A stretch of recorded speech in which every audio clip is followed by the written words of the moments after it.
بسم اللہ الرحمن الرحیم. ناظرین السلام علیکم. آپ دیکھ رہے ہیں CNN اردو میں. ناظرین آج ہم بات کریں گے کیا ایران نے واقعی امریکہ کو شرائط مارنے پر مجبور کر دیا؟ کیا ٹرمپ سیاسی کھیل میں مات کھا چکے ہیں؟ اور جان بولٹن کا جو تحقہ خیز دعویٰ ہے وہ بھی سامنے آ رہا ہے. دو ٹوک اسرائیل کا دو ٹوک اعلان ہے.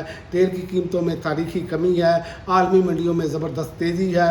آخر امریکہ ایران معاہدے کے پیچھے اصل کہانی ہے کیا اور مشرق وسطیٰ کا نقشہ کس طرف جا رہا ہے؟ آج ہم اسی پہ اس کا احاطہ کرتے ہیں. سب سے پہلے تو میں آپ کو بتاؤں، معاہدے سے پہلے ایران نے خبردار کر دیا ہے کہ لبنان میں اسرائیلی قبضہ جاری رہا تو امریکہ سے معاہدہ خطرے میں پڑ سکتا ہے. ایران کا دو ٹوک اعلان مفاہمتی یادداشت پر جمعے کے روز باضابطہ طور پر نافذ العمل ہو جائے گا، بعض اراکین نے یہ کہا ہے. تو یہ ایک طرف آپ ذہن میں رکھیں کہ اسرائیل کی وجہ سے یہ معاملہ کھٹائی میں پڑ سکتا ہے، اور اس مرتبہ ہوا تو معاملہ بہت زیادہ خراب ہوگا.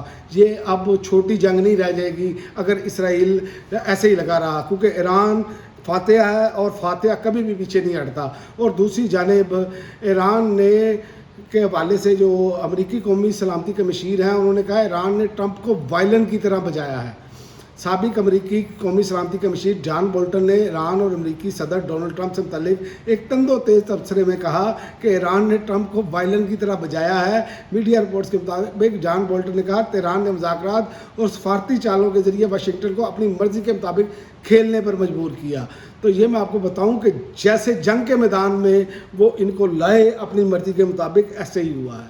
ایران نے زبردست حکمت عملی اختیار کی ہے، اور بڑی بات یہ ہے کہ ایران نے اس حوالے سے اپنے جو مذاکراتی لوگ ہیں ان کے ساتھ ایک جو ماہر نفسیات ہے وہ بھی بٹھایا تھا، کیونکہ وہ یہ سمجھتے ہیں بھی اور تھے بھی کہ ڈونلڈ ٹرمپ جو ہے ان کا نفسیات کا کوئی مسئلہ ہے. تو اسی وجہ سے انہوں نے ماہر نفسیات بنایا اور ان کو اس معاہدے میں ان کے جو مینٹل لیول ہے اس کے مطابق وہ بیانات جاری کرتے رہے. اور اسی طرح آپ دیکھیں کہ جو معاہدہ خطرے میں نظر آ رہا ہے اس کا میں آپ کو بتا دیتا ہوں کہ اسرائیل نے جو دو ٹوک اعلان کیا ہے نا وہ بڑا تشویشناک ہے. امن معاہدہ ہو یا نہ ہو، اسرائیل لبنان اور شام سے نہیں نکلے گا، یہ اب اسرائیل نے کہہ دیا ہے. اسرائیلی وزیر اعظم بنجمن نیتن یاہو نے واضح کیا ہے کہ اسرائیلی فوج لبنان اور شام میں اپنے زیر قبضہ علاقوں سے دستبردار نہیں ہوگی، چاہے امریکہ اور ایران کے درمیان جنگ بندی یا امن معاہدہ ہی کیوں نہ ہو جائے. اور یہ بات بڑی تشویشناک ہے کیونکہ ایران کی پہلی شرط یہ ہے. اور یاد رکھے کہ جب بھی کوئی ایسا معاملہ ہوتا ہے تو امریکہ ہی سب سے پہلے بچانے کے لیے آتا ہے اسرائیل کو. تو یہ اگر ایسا معاملہ ہوگا تو پھر امریکہ کو آنا پڑے گا، کیونکہ وہاں پر اسرائیل کی لابی بہت مضبوط ہے.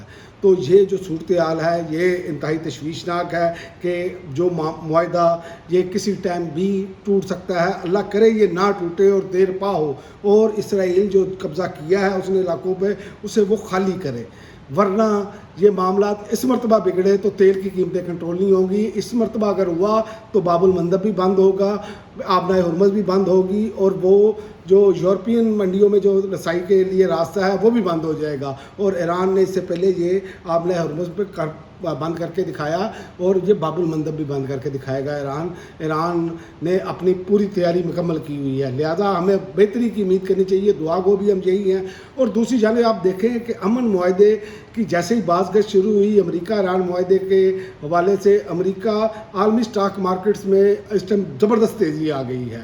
امریکہ اور ایران کے درمیان مذاکرات میں پیش رفت اور امن معاہدے کی خبروں نے عالمی مالیاتی منڈیوں میں مثبت رجحان پیدا کر دیا، جس کے نتیجے میں امریکی ایشیائی سٹاک مارکیٹس میں نمایاں تیزی دیکھی گئی، جبکہ خام تیل کی قیمتوں میں بھی کمی ریکارڈ کی گئی. اس کی کمی کا بھی میں آپ کو بتا دیتا ہوں کہ امریکہ اور ایران معاہدہ میں تیل کی قیمتوں میں اب تک سب سے بڑی کمی ہو چکی ہے. خام تیل $80 کا ہو گیا ہے. امریکہ اور ایران کی یہ اس حوالے سے جنگ بندی کے بعد یہ اب قیمت 3 ماہ کی کم ترین سطح پر آ گئی ہے. اب دیکھتے ہیں کہ دیکھیں پوری دنیا میں اس کو فائدہ ہو رہا ہے، پوری دنیا کی معیشت کو اس سے فائدہ ہوا، اور امریکہ کی معیشت کو فائدہ، برطانیہ کی، یورپ کی اور باقی بھی تمام جو ممالک ہیں ان سب کی معیشت کو فائدہ ہوا ہے یہ جنگ بندی ہونے سے.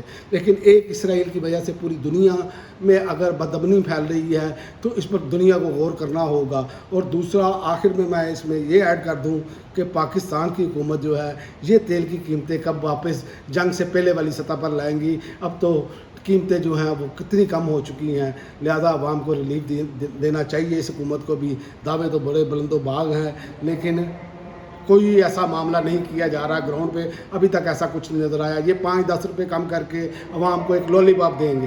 اب تک کے لیے ناظرین اتنا ہی. اگلی ویڈیو تک اجازت.